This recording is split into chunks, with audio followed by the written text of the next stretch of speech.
Hello, thank you for watching my channel today. My name is Sarah and my channel is called Your True Shelf. So today I just wanted to do like a bit of a chat video really, because I've had a bit of an epiphany around a few things to do with TBRs and everything. So I thought I'd just have a chat and share it really. So it all started because I think as people who watch BookTube or do BookTube, we all tend to have fairly ambitious TBRs, and we do like readathons and reading challenges and stuff like that. And at the beginning of the year, I signed up for the Reading Women's Challenge, which I'm really glad I did because I love that challenge. I've talked about it loads of times, and I've nearly finished it, which is great. It's well within reach. I've lined up the books that I need and everything, so that's fine. I think there's about 4 or 5 left. Then I also decided at the beginning of the year to do the Pop Sugar Challenge, which is a lot more prompts, and I have got quite a lot of them left because I never really sort of picked according to the prompts. I just tended to tick them off if what I happened to read actually went with one of the prompts. So I don't think I really ever got that into it, and I made like a TBR to finish it off, and it was just a bit annoying me because there's books that I bought recently which I really want to read now, and then I was like, oh, I can't because I've got to finish my Pop Sugar TBR. And I was talking to my friend about it, and I just, sometimes when you say it out loud you sort of solve your own problem, and I was talking about it out loud and I thought, why am I even putting myself under pressure to complete the Pop Sugar Challenge when I'm not even really doing it properly? I'm not picking according to the prompts. I'm not really invested in doing it. So I just decided to like abandon it. So I'm not doing that anymore. Like, I've done what I've done, but I'm only going to finish the Reading Women Challenge. That obviously gave me a lot more freedom to read according to what I wanted, which is good. Then the next thing that happened was I was having my hair cut, and my hairdresser's done my hair for like nearly 20 years. So like, she's definitely like a friend. We were talking about books and stuff, and she was like, couldn't believe that my TBR was like 350 or something, and I was debating whether to go into town after my haircut, and she's like, oh, what are you going to do in town? I said, oh, like probably buy books. And she was like, no, you need to go home and sort out your bookshelves. And I was like, actually, maybe I should do that. So first of all, I picked up my Marie Kondo book, which I've had for a long time, and I thought I'm going to go back and I'm going to read the book section to give me some inspiration, and it worked. So for anyone who's watched Marie Kondo before, you'll kind of know the basics, but and especially because I watched her show on Netflix, and she's so adorable, and she really does change people's lives. And so I was like, right, I'm going to do what she says. So she says to get every single book out of your bookshelves and put them on the floor, because you can't, by going through the spines, you kind of don't really absorb the book as much as if you can hold it in your hand. And I actually couldn't take all of my books off my shelves because there's not enough floor space. So I thought I'll do it one bookcase at a time. So I stripped a whole bookcase down, and first she says to like hold each book in your hand, and any books that give you that spark of joy, you should keep them on your shelf, and any that don't, you shouldn't start reading them. You should just be like, nope, it doesn't spark joy for me. And she says like the books that have been gathering dust for years on your shelves, you're not going to read them, and there's a reason they've been gathering dust on your shelves for years, and you need to pick up the books that you're excited about. And she also said, how much, for people who love books and have a lot of books, she's like, how exciting is it if you have a bookcase where all of the books on your bookcase give you that excited buzz feeling to read?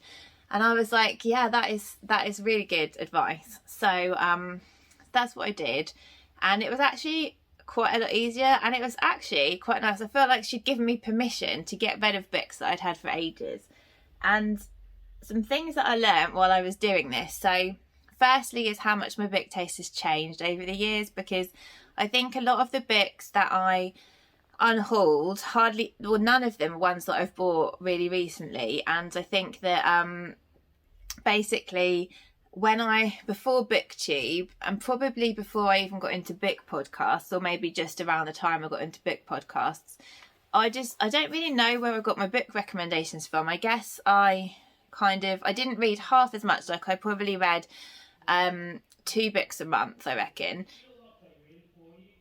Oh, my husband's really loud on the phone, so if you can hear someone downstairs, that's what's going on. I'm just going to push the door too. I read about 2 books a month, and I think I just kind of bought books from charity shops and supermarkets, really, which is fine, obviously, but I don't think it was necessarily what I really loved to read. And then when I got into BookTube, I guess I heard a lot of books sort of being discussed, and then if I saw them out and about, I'd be like, oh, I'll get that one, without really knowing, did I really want to read it? And I definitely was doing that in charity shops. So any books, because a lot of them are so cheap, like one of my favourite charity shops, they're like £1 or £1.50, and it's so easy to get like a massive stack of books, and it's only cost you like the equivalent of 1 new paperback, that it makes you like quite unselective.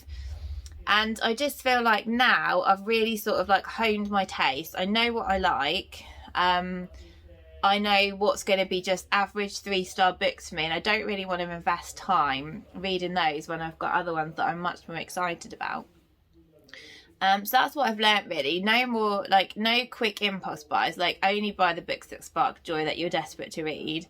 And don't hang on to those ones. They've been on my shelf since 2011, which I'm really not that interested in anymore for some weird reason. And the third thing is, somebody said to me on this channel, on a previous video I'd done, like, if you give a book away and you regret giving it away, just get it out of the library. And I was like, oh yeah, it's like not a decision of, if you don't read this book now, you'll never be able to read it for your whole life. It's like, if you don't read it now, you can always read it later if you think you made the wrong decision. And I don't think I will, to be honest. So far, I reckon I've got rid of... well, I haven't actually counted, but I reckon it's got to be about 80 books, maybe, that I've managed to get rid of, if not more. I haven't actually counted. I've got some spare shelves now. So actually, another thing that's been really nice, if you can see behind me here... no, this is where I do the bad pointing thing. Here, on this shelf. Like on each shelf, I've tried to put some books facing forwards, because I've actually got space on my shelves now. So I've got the new Jessica Townsend, and I've got Jen Campbell's book there, because they're really pretty covers, and I can just display, or like here. Why can't I do this? Oh my god. Okay. Here, I've got The Women Who Run With the Wolves, which is a book I really love as well. So I've got up there, I've got like a little book postcard.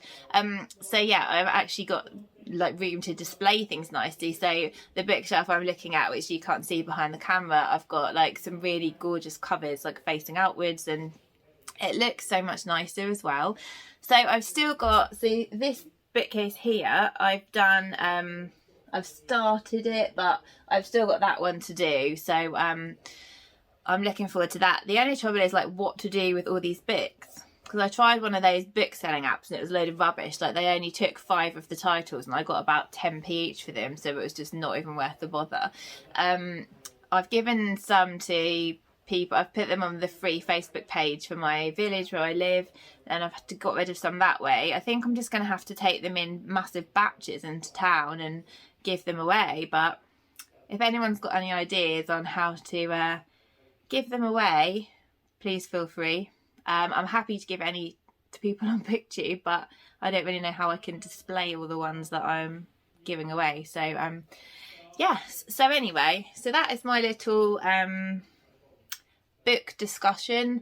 I'm really happy with doing it. Like I say, it's just so cool now that when I look at my shelves, I'm like, oh yeah, I really want to read that about everything that's on my shelf at the moment, of the shelf of the bookcases I've done. It's really nice to have some spare shelves, like I say.